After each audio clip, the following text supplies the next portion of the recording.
दोस्तों, अगर मैं आपसे कहूं कि दुनिया में एक ऐसा देश है जो हर बार अपनी आर्थिक हालत सुधारने के लिए जो कदम उठाता है, वही कदम उसकी हालत और ज्यादा खराब कर देता है, तो क्या आप मानोगे? और अगर मैं ये भी कहूं कि उस देश में आज पेट्रोल भरवाना ऐसा लग रहा है जैसे सोना खरीद रहे हो, गैस जलाना ऐसा लग रहा है जैसे ईएमआई दे रहे हो, और सरकार खुद आकर कह रही है भाई मजबूरी है, थोड़ा और सह लो, तो आप समझ जाओ कि मामला सिर्फ इकोनॉमी का नहीं है, मामला कंट्रोल खो देने का है। और सबसे बड़ा ट्विस्ट, इस बार सिर्फ उस देश की गलती नहीं बल्कि अमेरिका और ईरान के बीच बढ़ती टेंशन ने उसकी हालत को आईसीयू में डाल दिया। और वो देश है पाकिस्तान। तो आज हम इस पूरी कहानी को खोलेंगे धीरे धीरे, जैसे चाय पर बैठकर कोई दोस्त आपको असली सच्चाई बता रहा हो, और अंत तक आपको समझ आ जाएगा कि कैसे एक देश अपनी ही नीतियों के जाल में फंस गया। अब देखो, पाकिस्तान की कहानी को समझने के लिए एक बहुत सिंपल एनालॉजी देता हूँ। इमेजिन करो एक ऐसा इंसान जो सालों से उधार लेकर अपनी जिंदगी चला रहा है। पहले उसने दोस्त से पैसे लिए, फिर बैंक से, फिर क्रेडिट कार्ड से, और हर बार वो ये सोचकर चलता रहा कि अभी मैनेज हो जाएगा, आगे देखेंगे।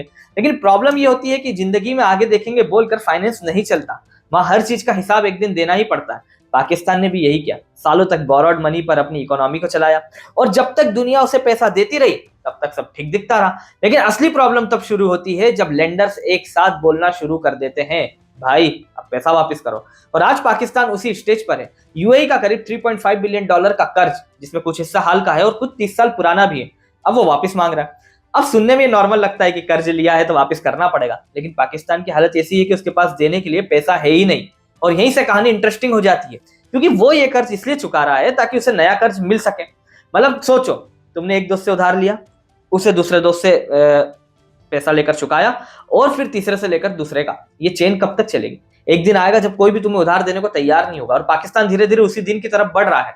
अब यहां से कहानी सिर्फ इकोनॉमिक्स की नहीं रहती, इसमें एंट्री होती है जियोपॉलिटिक्स की, यानी कि दुनिया की पावर पॉलिटिक्स। अमेरिका और ईरान के बीच जो टेंशन चल रही है वो कोई आज की बात नहीं है, लेकिन हाल के समय में टेंशन काफी बढ़ गई है।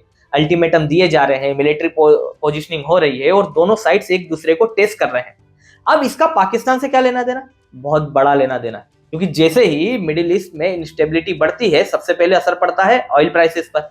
और ऑयल मतलब पूरी दुनिया की इकोनॉमी की बैकबोन। अगर ऑयल महंगा होता है तो ट्रांसपोर्ट महंगा होता है, ट्रांसपोर्ट महंगा होता है तो हर चीज महंगी हो जाती है, और यही चेन रिएक्शन शुरू हो जाता है। अब पाकिस्तान की प्रॉब्लम यह है कि वो खुद ऑयल प्रोड्यूस नहीं करता, उसे इंपोर्ट करना पड़ता है, मेनली मिडिल ईस्ट से। और जैसे ही ग्लोबल प्राइसेस बढ़े, पाकिस्तान के पास कोई ऑप्शन नहीं था, उसे फ्यूल प्राइसेस बढ़ाने पड़े। अब हालत यह है कि पेट्रोल 450 से 500 रुपए लीटर के आसपास पहुंच गया। अब ये सिर्फ एक नंबर नहीं है, ये उस देश की हालत का मिरर है। सोचो, एक आम आदमी जिसकी इनकम वही है लेकिन खर्च दोगुना हो गया, वो कैसे सरवाइव करेगा? और यही इस वक्त पाकिस्तान की जनता के साथ हो रहा है। आटा, दाल, दूध, सब्जी, हर चीज महंगी, इन्फ्लेशन 30 to 40% के बीच, और ऊपर से टैक्सेस।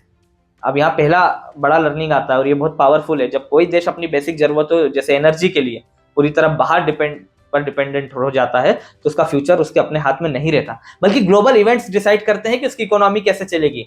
अब आगे बढ़ते हैं, आईएमएफ की एंट्री होती है। आईएमएफ बेसिकली वो संस्था है जो फाइनेंशियली स्ट्रगलिंग देशों को लोन देती है, लेकिन उसकी कंडीशंस बहुत स्ट्रिक्ट होती है। वो कहता है ठीक है पैसा देंगे, लेकिन सब्सिडीज हटाओ, टैक्सेस बढ़ाओ, और मार्केट ड्रिवन प्राइसिंग लागू करो। अब पाकिस्तान ने कंडीशंस मान ली, और सीधा असर पड़ा जनता पर। गैस और इलेक्ट्रिसिटी सब्सिडीज कम कर दी गई, बिल्स बढ़ गए, और लोगों की डेली लाइफ और मुश्किल हो गई।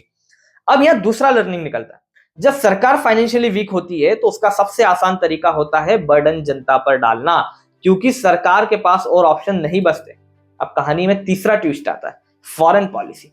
पाकिस्तान हमेशा कोशिश करता रहा है कि वो हर बड़े देश से अच्छे रिलेशंस बनाए रखे, अमेरिका से भी, सऊदी से भी, चीन से भी। लेकिन प्रॉब्लम यह है कि जब आप हर किसी को खुश करने की कोशिश करते हो तो अंत में कोई भी आप पर पूरी तरह भरोसा नहीं करता।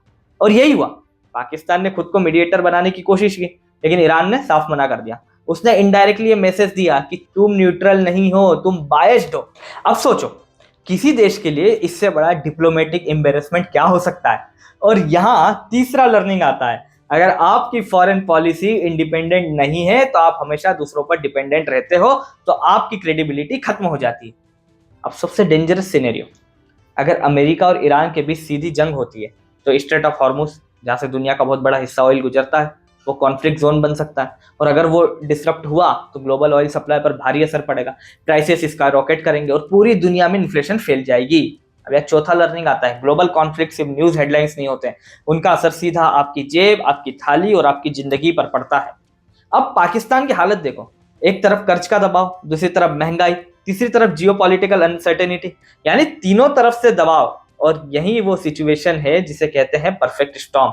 और आखिरी सबसे बड़ा लर्निंग, और इसे याद रखना, कोई भी देश अगर लंबे समय तक कर्ज, डिपेंडेंसी और शॉर्ट टर्म सॉल्यूशंस पर चलता है तो एक दिन उसे उसका प्राइस चुकाना ही पड़ता है। आज पाकिस्तान वही प्राइस चुका रहा है। अब आगे क्या होगा ये कई चीजों पर डिपेंड करता है। क्या अमेरिका अटैक करेगा, क्या ईरान पीछे हटेगा, क्या ऑयल प्राइसेस स्टेबलाइज होंगे, लेकिन इतना तय है कि आने वाला समय आसान नहीं होगा।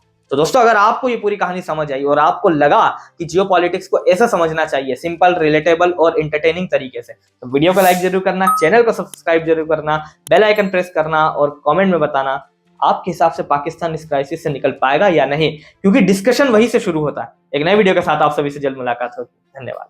जय हिंद।